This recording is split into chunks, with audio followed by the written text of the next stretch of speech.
Hello, this is Bob here with Taste of Rosé. I'm really excited to be coming to you today from the beautiful Napa Valley. I'm deeply honored to be in the presence of Sam Sheehan from Poe Wine. Sam, thank you for having us here today. Oh, thank you for having me. So tell us, you have this great passion. You know, there's been a lot of buzz about your rosé. How did you get into the wine business? Because you're originally from Los Angeles, is that correct? It is, yes. So from LA to Napa Valley. Yes, I went on a trip to Burgundy and Champagne with a few friends. We visited different vineyards, different winemakers, and just toured around the region, really got to understand the culture and the history, and I fell in love with it. So I came up to Napa and I found a job working harvest at a winery. There were about 12 different winemakers that all made their wine there. It was called the cooperative facility, and I got to work with a lot of different varietals and different winemaking styles. And then one year I just bought a ton of Pinot Noir grapes and I made my own wine. There's lots of beautiful Pinot Noir rosés, but what I was really intrigued about your rosé, it's a Pinot Noir Pinot Meunier blend.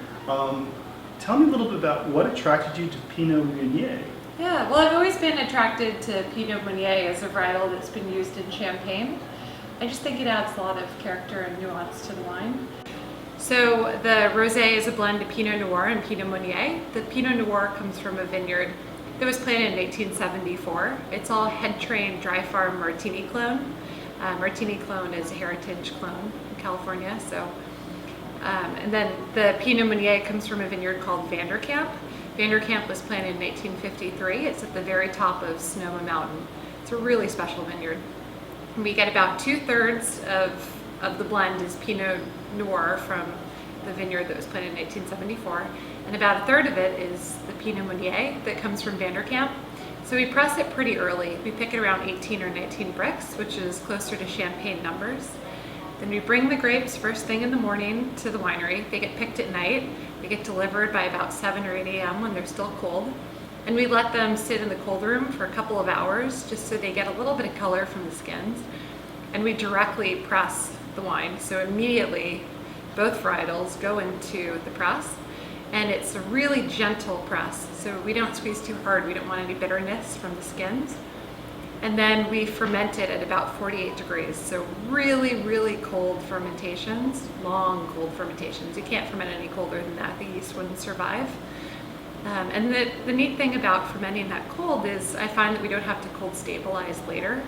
The wine's cold stabilizes itself. Everything that's going to fall out when you put it in the fridge or in the freezer drops out at that time, because most people don't store their wine below 48 degrees. And then in March, then we bottle the wine. When you make a rosé, a Pinot Noir, it tends to be a little bit more white wine-esque. So our Pinot Noir, when we pick it so early, we want to make sure it has enough acidity for rosé. It tends to be a little bit more like Chardonnay.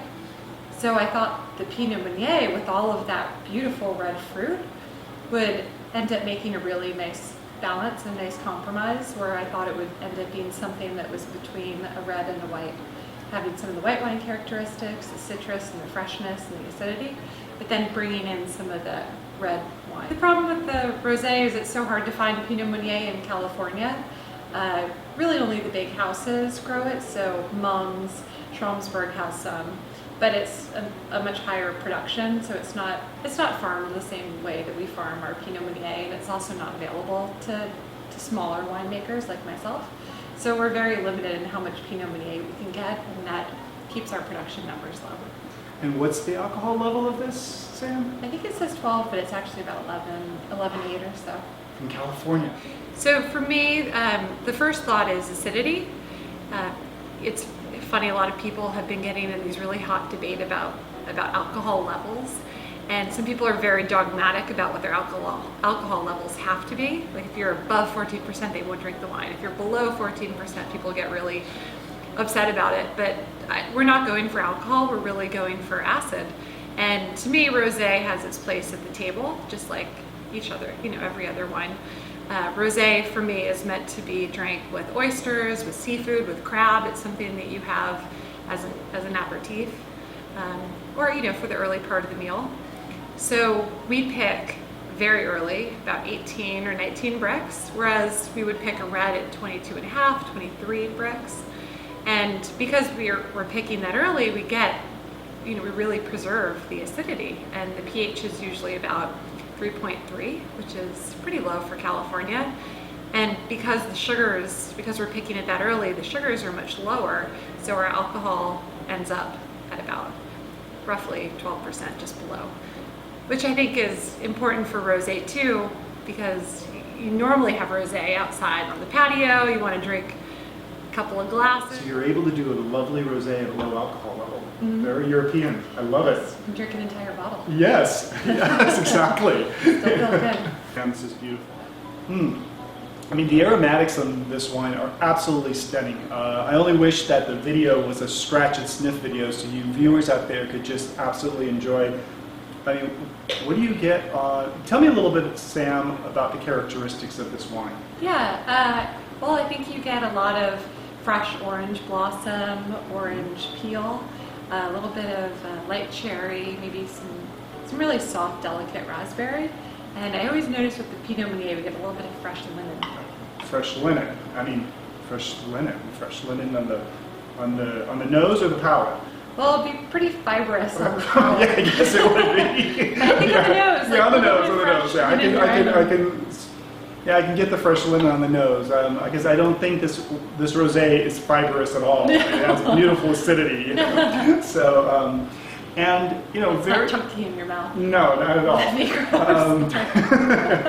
gross. So really cool label. So tell me Poe, and tell me a little bit about how you derive the name Poe for your wines, and a little bit about the label you have here on this beautiful. Well, I'll start with the name. So Edgar Allan Poe was always one of my favorite writers growing up. And where I grew up in Los Angeles was right next to Universal Studios. I could see it from my bedroom window. They filmed part of the Hitchcock film, The Birds, at the studio on the lot. They released all of the birds after filming. It wasn't against the law back then. Okay. And our house was right on a little lake in Toluca Lake. And the birds just flocked there. It was a great, natural habitat for them. So they just kept reproducing, and by the time I was a kid, we had this weeping willow tree outside my bedroom window, and there were all of these ravens just covering the tree. And I was always fascinated by them. They're so smart, they're like parrots. Then when I moved up to Napa and started making wine from Anderson Valley, they had filmed the other part of the movie, The Birds in Bodega Bay, and they released those birds after filming. So the first time I went to visit our Pinot Noir vineyard, there were these giant ravens like covering the fence that surrounded the vineyard, and I realized that those were probably from the other part of the film that was only a few miles away from Anderson Valley, and they were probably related to the birds that I grew up with. So that's why we have the raven wing here on the label. Oh, very cool, Sam. And Edgar Allan Poe was really into cryptography, so he did a lot of weekly journal entries, for journals. He would do a lot of cryptography and cryptograms, and people would write in and they would try to solve his cryptograms. And during World War II, the big turning point in the war was when the Americans broke the Japanese Purple Code, and the American who did that credited Edgar Allan Poe with getting into code breaking.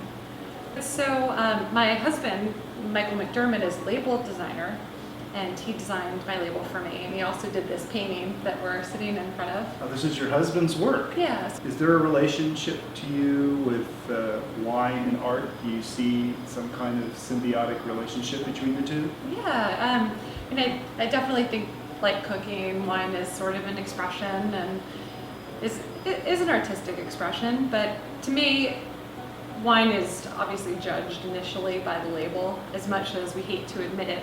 A lot of consumers will walk around the store shopping by labels, and clients will walk into Michael's studio and they'll bring a bottle of Burgundy or a bottle of Bordeaux, and they'll want to use some similar design elements, maybe a family crest, similar colors. They want something that looks really French. And he always says to them, why do you want to do something that's French? I mean, we love the French, we love French wines, but don't we want to do something that's California? We are creating this wine culture here, and aren't we proud of what we're doing? And we should do something that really is us and is independent of everybody else. Your husband is an artist and does more than just, I mean, wine label is part of his design business, is that correct? He's done several other wine labels in the valley? He's done about 200 and something. So Really? Favia, Leviathan, Mathiasen, he just did Maryvale and Starmont, so some of the bigger brands too. Your rosé is absolutely stunning. You make other wines as well. So what wine did you start out with in your career? Yeah, so the first wine was a Pinot Noir, and it was tiny production, just about 60 cases. Okay. But now we're doing the rosé. We're doing 2 sparkling wines, so a sparkling Chardonnay, sparkling rosé, 2 Chardonnays, 2 Pinot Noirs, and then a wine called Pinot Nouveau. Pinot Nouveau. Pinot Nouveau. What's that all about? It's just like Beaujolais Nouveau, but with Pinot Noir instead of Gamay. I just love the concept of Beaujolais Nouveau Day, where everybody races to pick up their wine, and then it's a big celebration and cookout and a harvest party. So. And the bubbly. So bubbly's on coming down the line, and there's going to be a rosé bubbly. Yes. Oh right. So will you have me back for the rosé bubbly? Yeah, of course. We can talk a little bit about that. Yeah. Okay, great. We can have a disgorging party. Oh, all right. It sounds great. So you heard it here. So, hey, Sam, it's been absolutely an honor that you had me here today. It's been fascinating and delightful to experience your beautiful Poe Pinot Noir, Pinot Meunier blend. And, with that, I'd like to say let's have Taste of Rosé. Bob, thank you so much for having me on the show. Thank you for having me on Taste of Rosé. Cheers, Sam. Cheers. Cheers, Bob.